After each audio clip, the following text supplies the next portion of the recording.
વાવાઝોડામાં ઇજાગ્રસ્ત પરિવારની મુલાકાત લેતા જિલ્લા પંચાયત સદસ્ય પથુભાઈ ચૌહાણ તાજેતરમાં આવેલા વિનાશક વાવાઝોડાની અસરોના પગલે ધરણીધર તાલુકાના તખતપુરા ગામમાં એક દુઃખદ ઘટના સામે આવી। વાવાઝોડા દરમિયાન મકાનના ઓરડાના નેવા તૂટી પડતા સ્થાનિક રહેવાસી સૌજીભાઈના પત્ની અને પુત્રને માથાના ભાગે ગંભીર ઈજા પહોંચી હતી। હાલ બંને ઈજાગ્રસ્તો કૃષ્ણા હોસ્પિટલમાં સારવાર હેઠળ છે।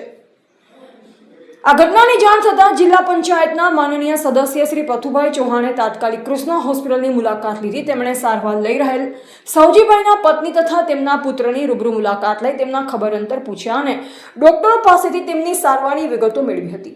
વાવાઝોડાના કારણે ઘરનું નેવું માથા પર પડતા સૌજીભાઈના પત્નીને માથામાં ગંભીર ઈજા થઈ, જેના લીધે તેમને 4 ટાંકા આવ્યા છે। આ સાથે જ તેમના પુત્રને પણ માથાના ભાગે ઈજા થતા પ્રાથમિક અને જરૂરી સારવાર આપવામાં આવી છે।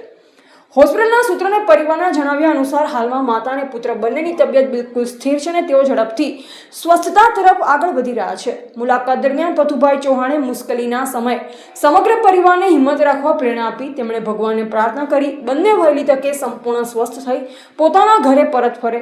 સદસ્યશ્રીએ પરિવાર પ્રત્યે ઊંડી સંવેદના વ્યક્ત કરી તમામ જરૂરી સહયોગની ખાતરી આપી હતી।